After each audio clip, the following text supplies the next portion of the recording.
Maayong adlaw mga kabaktas. Painumdum lang diya sa balaang pulong sa Dios. Sa Salmo Kapitulo 23 versikulo 1 ug 6, ang balaang pulong sa Dios nag-ingon: Ang Ginoo mao nga ako magbalantay ug walay nakulang kanako.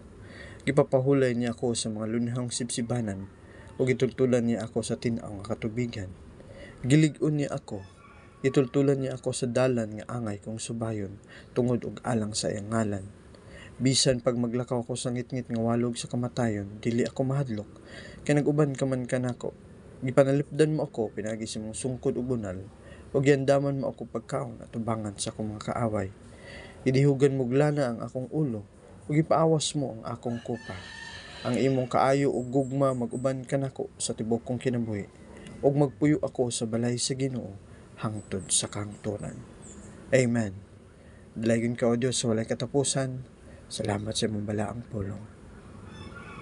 Dalaygon ang Dios.